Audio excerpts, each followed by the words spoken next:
عورت کیا ہے؟ عورت ماں کے روپ میں بھی ہوتی ہے، عورت ساس کے روپ میں بھی ہوتی ہے، عورت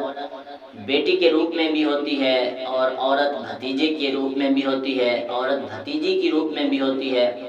اور عورت جو ہے بھانجی کے روپ میں بھی ہوتی ہے، عورت بیوی کے روپ میں بھی ہوتی ہے، اور عورت جو ہے بہو کے روپ میں بھی ہوتی ہے۔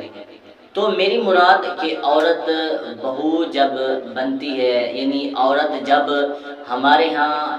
بہو بن کر آتی ہے تو ہمیں اس سے کس طرح انداز اپنانا چاہیے اور کس طرح پیش آنا چاہیے۔ جس طرح ہم اپنی بیٹی کے ساتھ اچھے اخلاق اپناتے ہیں، اچھا انداز اپناتے ہیں، اچھا رویہ اپناتے ہیں،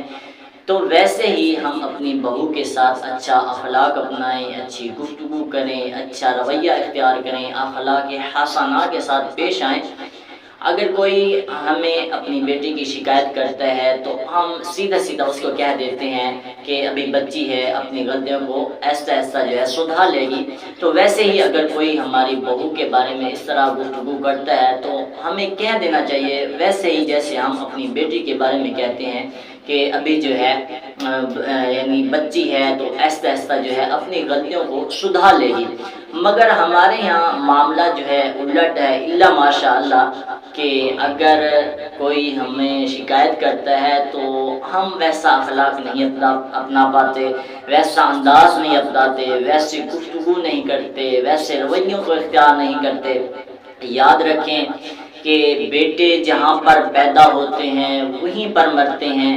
اور ان کی قبریں والدین کے ساتھ بنائی جاتی ہیں، اپنی والدین کی قبروں کے ساتھ دفنائے جاتے ہیں۔ لیکن جو بیٹیاں ہوتی ہیں وہ اپنے شہر میں نہیں دفن ہوتی بلکہ کسی دوسرے شہر میں جا کر، کسی دوسرے گاؤں میں جا کر دفنائی جاتی ہیں، اپنے والدین سے بہت دور۔ پھر انہیں پرایا لوگ سمجھ لیتے ہیں۔ یہ کیسی بات ہے، کیسی جہالت کی بات ہے